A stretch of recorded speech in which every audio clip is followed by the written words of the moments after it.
Hey guys, so I'm gonna do another film review today. I actually saw this film last weekend and then just now getting around to filming a review on it, but I've been wanting to film a review on it ever since I stepped out of the theater because I loved it. It is Grand Budapest Hotel, directed and written by Wes Anderson, featuring one of the best casts I've ever seen in a movie, and I just can't wait to begin talking about it. So this is sort of a story within a story. It begins with an author played by Tom Wilkinson trying to explain his stay at the Grand Budapest Hotel that he had in 1968. We then go back to 1968 at the Grand Budapest Hotel. The author, as a younger man, played by Jude Law, is staying there, despite its sort of falling apart and the fact that it has very few guests nowadays. He meets the hotel's current owner, Zero Mustafa, played by F. Murray Abraham, and eventually goes with him to dinner, and Zero explains to Jude Law's character how he came to own the Grand Budapest. We then skip back to the beginning of his story in 1932, where a young Zero Mustafa, played by Tony Revolori, I think that's what his name is protege to Gustav H., played by Ralph Fiennes, who basically runs the Grand Budapest Hotel. Tons of people that come to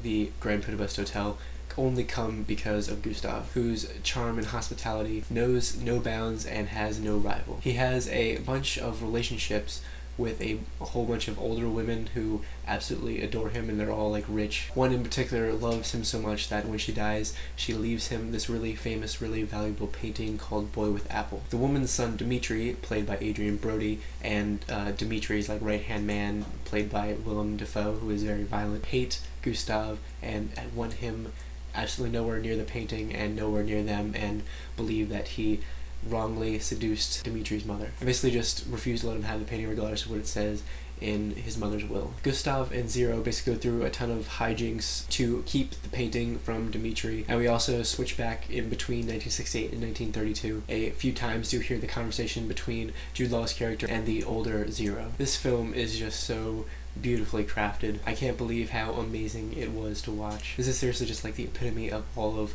Wes Anderson's films and his style, and just really show off his abilities as a director and as an artist. And this film truly is a work of art, one that no one else other than Wes Anderson could have made. It shifts between a bunch of different aspect ratios that kind of show what time period it's taking place in, with Gustav and Zero basically being almost a square aspect ratio. And it's amazing how beautifully shot everything is. Everything that's captured is beautiful. The cinematography mixed with the set design and the costume design is just ridiculously good. It really utilizes Wes Anderson's trademark symmetry and panning in the cinematography. Everything is colorful but not overly colorful, as in the colors are sort of like muted, which makes everything look really elegant, and every shot and every scene is just really meticulously crafted. He uses lighting in such an amazing theatrical way. The lighting is used to accentuate specific details in a shot and can change mid-shot to evoke some sort of like emotional response, or as a result of some new emotion that needs to be portrayed. All of the acting is phenomenal. There is not a single weak link in the cast of this movie. First of all, Tony Revolori plays an amazing Zero. This is like his first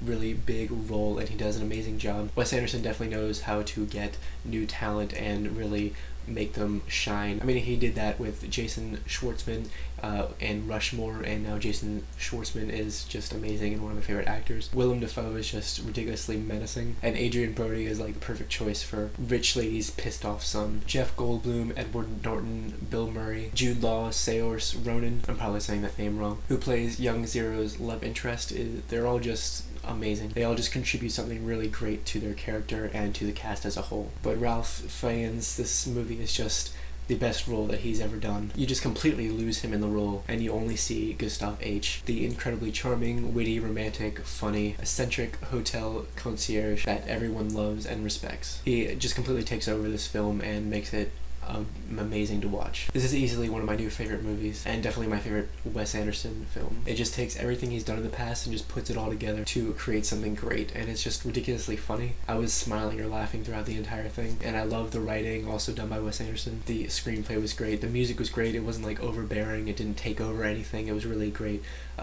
Pairing with what was happening in the picture, and I just could keep going on and on about how well this film is made. All I can say is that I really hope you'll go see this. It's weird, and it does a lot of really weird things, pays a lot of homage to tropes in film history, and it's just really funny, and it's just a joy to watch, and I absolutely loved it, like I said. Anyway, that's all I have to say, And yeah, let me know if you've seen this yet or if you're going to see it. And yeah, I'll see you guys soon.